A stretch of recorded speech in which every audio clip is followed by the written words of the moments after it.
নমস্কার বন্ধুরা, আজকে চলে এসেছি আর একটা নতুন ভিডিও নিয়ে তোমাদের সাথে শেয়ার করব বলে।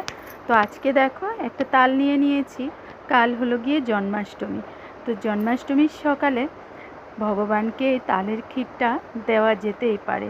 তো এখানে দেখো আমি এই তালটাকে আগে সুন্দর করে ছুলে পরিষ্কার করে নেব, আর তারপর এটা থেকে রসটাকে বের করে নেব। তারপর দেখো কি করছি, আমি তালটা দিয়ে একদম পাকা একটা তাল নিয়ে নিয়েছি। আর এই কালো তালগুলোই ভালো হয়, তার জন্য এই তালটাই নিলাম। তো চলো এবার তালের রসটা আমি বের করে নিই। তো বন্ধুরা, এই যে দেখো এখানে আমি তালের রস বের করে নিয়েছি। আর সবার প্রথমে এবার আমি গ্যাসটা জ্বালিয়ে নিচ্ছি, আর তার মধ্যে আমি বসিয়ে দিলাম দুধটাকে ভালো করে জাল করে নিই। আর এপাশে দেখো নারকেল নিয়ে নিয়েছি, এবার নারকেলটাকে কুড়িয়ে নেব।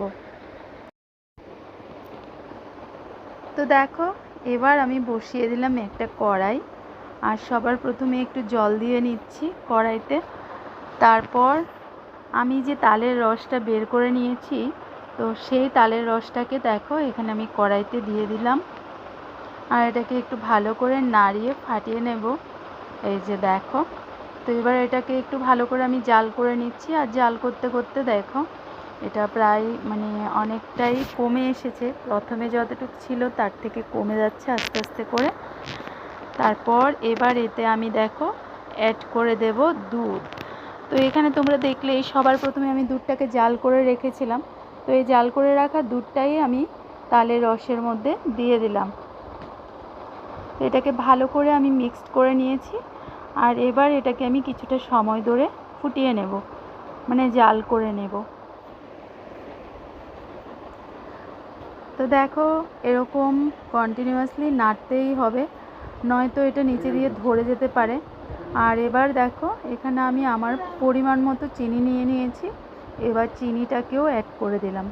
আর এটা কন্টিনিউ নাড়তে হবে, কারণ নিচে দিয়ে এটা ধরে যেতে পারে, তার জন্য। তো এবার এটাকে ভালো করে নাড়িয়ে নাড়িয়ে আমি জাল করে নেব। আর খুব ইজি এবং সিম্পল একটা জিনিস আজকে তোমাদের সাথে শেয়ার করছি।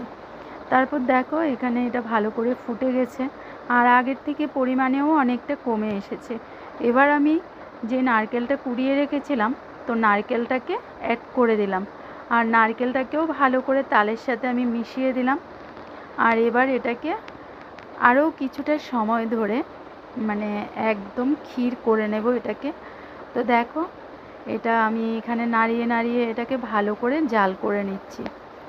আর এটার লাস্ট লুকটা তোমাদের সাথে শেয়ার করছি, এটা দেখতে কেমন হচ্ছে। তো এই যে দেখো অনেকটাই পরিমাণে কমে গেছে একদম, এটা এবার পুরোটাই রেডি হয়ে গেছে দেখো।